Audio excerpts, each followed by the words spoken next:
चंडीगढ़ के सेक्टर 9 में property dealer Chamanpreet नागरा और चीनी की हत्या करने वाले 2 आरोपियों को हरियाणा के मुठभेड़ के बाद गिरफ्तार किया गया है। इस मुठभेड़ में कैथल में जो मुठभेड़ हुई है, ये कार्रवाई दरअसल पंजाब के एंटी गैंगस्टर टास्क फोर्स यानी एजीटीएफ ने की है और इसके मुताबिक गिरफ्तारी के दौरान आरोपियों ने पुलिस पर फायरिंग करने की कोशिश की और इसके जवाब में पुलिस की टीम ने कार्रवाई की। इस दौरान दोनों आरोपी घायल हुए।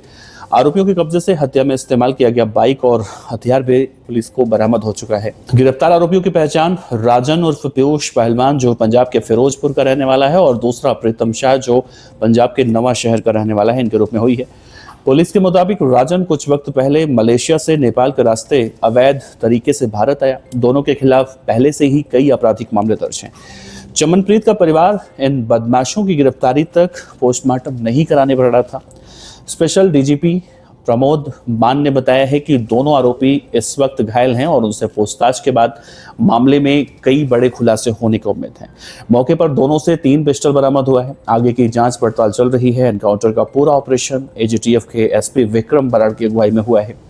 इस घटना के कुछ वक्त बाद ही एजीटीएफ की टीम मौके पर पहुंची थी, जबकि दूसरी टीम आरोपियों को ट्रेस करने में जुट गई थी।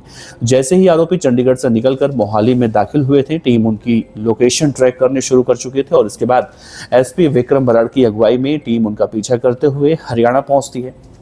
चमनप्रीत यानी जो मारा गया है, उसके चाचा के बेटे ने एक मीडिया से बातचीत करते हुए कहा है कि उन्हें 2 महिलाओं पर शक है कि उनके गांव की जो नहीं है। उसने कहा है कि एक महिला से बात की तो उसने दूसरी महिला का नाम बताया। महिला ने भी ये कहा कि फायरिंग के वक्त आरोपियों की एक गाड़ी वहां पर मौजूद थी जिनमें करीब 8 लोग उस वक्त सवार थे। इन महिलाओं के नाम पुलिस को दिए जाएंगे। उन्होंने कहा कि आरोपियों को चमनप्रीत के जिम जाने आने की पूरी जानकारी थी और इस बात से अंदेशा इस बात का लगाया जा रहा है कि जिम के आसपास का ही कोई व्यक्ति उस वक्त उस पीड़ित व्यक्ति या फिर मरने वाले व्यक्ति की रेकी कर रहा था।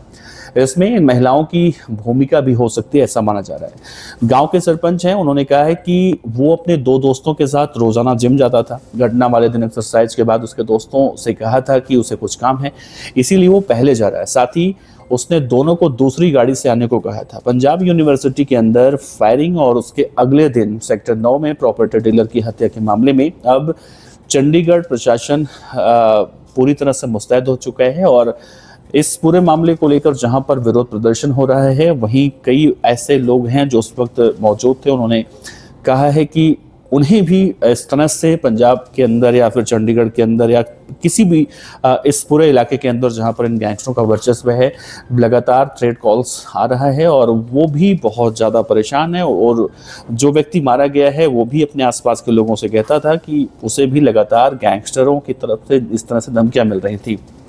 दूसरा, उन्होंने ये भी कहा है कि चमनप्रीत का जो आर्म्स लाइसेंस था उसने बनाने की कोशिश की थी या बनवाने की कोशिश की थी, लेकिन वो कार्रवाई आगे फाइल आगे नहीं बढ़ रही थी और वो चाहता था कि उसे सुरक्षा मिले, लेकिन उसे सुरक्षा नहीं दी गई और आज इसी वजह से कहा जाए कि प्रशासन की नाकामी की वजह से उसे मार दिया गया। इस पूरे मामले में गैंगस्टर लकी पटियाल ने जिम्मेदारी ली है। उसने साफ तौर से कहा है कि जो मारा गया चमनप्रीत है वो हमारे विरोधी गैंग के बदमाशों को सभी तरह की इंफॉर्मेशन वो पहुंचाया करता था और उसने ये भी कहा है कि उसकी हत्या की प्लानिंग 2-3 दिन पहले से चल रही थी। जहां जहां उसकी गाड़ियां जाती थी वहां पर आरोपी लगातार उसका पीछा कर रहे थे, ऑफिस तक में रेकी करते थे। उसने दोस्तों ने आरोप लगाया कि जो पीयू में यानी पंजाब यूनिवर्सिटी में फायरिंग हुई थी, चमनप्रीत को गोली मारने वाला भी वही व्यक्ति है जो वहां पर फायरिंग करके फरार हुआ था। फिलहाल इस पूरे मामले में 2 आरोपी पकड़े गए हैं हरियाणा के कैथल से और इन दोनों आरोपियों से पूछताछ के बाद बहुत सारी खुलासे होने की उम्मीदें जताई जा रही हैं। उनके पास जितने उस वक्त वेपन्स थे वो सारे पुलिस की कस्टडी में इस वक्त हैं और अब ये माना जा रहा है कि इस कांड के बाद पंजाब के अंदर गैंग वॉर की आशंका और भी जताई जा रही है, क्योंकि इससे पहले देखिए यो हनी सिंह हो या फिर गिप्पी ग्रेवाल हो, उन्हें भी अब से 2 दिन पहले जान से मारने की धमकी दी गई। उसके बाद गैंगस्टरों की बात करें तो हालांकि उन्हें लॉरेंस बिश्नोई गैंग की तरफ से धमकी मिली है और इन्हें लकी पटियाल की तरफ से धमकी मिली है और ये दोनों गैंग भी एक दूसरे के विरोधी कहे जाते हैं।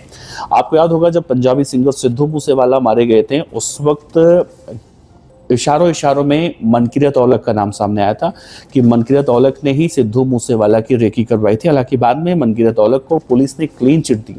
लेकिन अब इस हत्याकांड के बाद आज एक और ऑडियो सोशल मीडिया पर वायरल होता है, वही गैंगस्टर लकी पटियाल की तरफ से। और अब वो कह रहा है कि मनकीरत औलख भी चाहे 4 से 10 गनमैन क्यों ना रख लें, मनकीरत औलख भी अब मेरा अगला निशाना हो गए। ऐसे में मनकीरत औलख को भी लेकर कहीं ना कहीं इस बात की आशंका है कि उन्हें भी आने वाले समय में कहीं इस तरह से गैंगस्टर मारने की कोशिश न करें। फिलहाल इस पूरे मामले में बहुत सारी अभी जानकारियां निकल कर सामने आनी बाकी हैं, क्योंकि जो 2 आरोपी पकड़े गए हैं उनसे पूछताछ होगी और वो उसके बाद खुलासा करेंगे कि क्या वाकई में वो गैंगस्टर लकी पटियाल जो आर्मेनिया में है उसके इशारे पर आए थे मारने, या फिर और किन किन लोगों को मारने का उन्हें टास्क मिला हुआ है। तो इंतजार करना होगा उन दोनों से पूछताछ के बाद पुलिस का क्या कुछ बयान निकल कर सामने आता है।